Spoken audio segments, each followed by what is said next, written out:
জান্নাতীরা জান্নাতের মধ্যে সুখে শান্তিতে আরামায়েশের মধ্যে ডুবিয়া থাকবে। কোনো প্রকারের দুশ্চিন্তা দুর্ভাবনা থাকবে না। আমার ভাইয়েরা, আমার বোনেরা, দুনিয়াতে কত দুশ্চিন্তা থাকে, দুর্ভাবনা থাকে।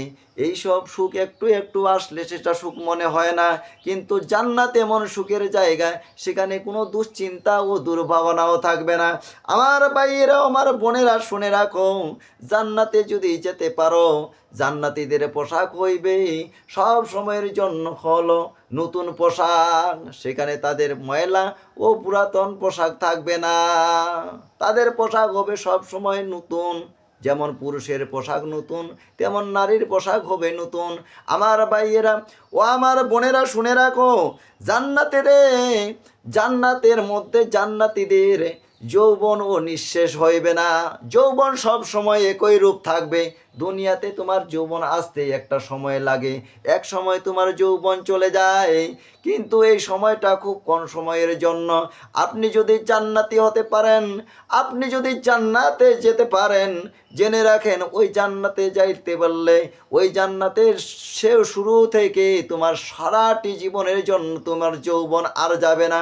তোমার যৌবন একই রূপ থাকবে, যৌবনের কোনোদিন বাটা পড়বে না। ও যুবক, ও যুবতী, শুনে নাও, তোমার যৌবন তোমার একটা বিশাল সম্পদ। যৌবনের সম্পদের মতো আর সম্পদ হতে পারে না। দেখে রাখো, জেনে রাখো, একজন পুরুষের সেই জান্নাতের মধ্যে একজন পুরুষের 100 যুবকের শক্তি দেওয়া হবে। এত যৌবন তাদের থাকবে। জেনে রাখো, তুমি যদি এই সুখময় জান্নাতে যেতে চাও, তুমি যদি শান্তির জান্নাতে যেতে চাও, তাহলে তোমাকে আমল করা লাগবে।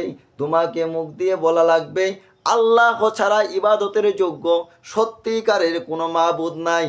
তোমাকে বলা লাগবে, মুহাম্মদ সাল্লাল্লাহু আলাইহি সাল্লাম আল্লাহর বান্দা ও তার রাসূল।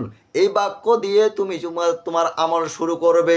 যদি তুমি এই কথা মুখ দিয়ে স্বীকৃতি দিতে পারো, অন্তরের মধ্যে বিশ্বাস রাখতে পারো, তোমার যদি এই কথার উপর ইবাদত করতে পারো, তুমি হবে জান্নাতি।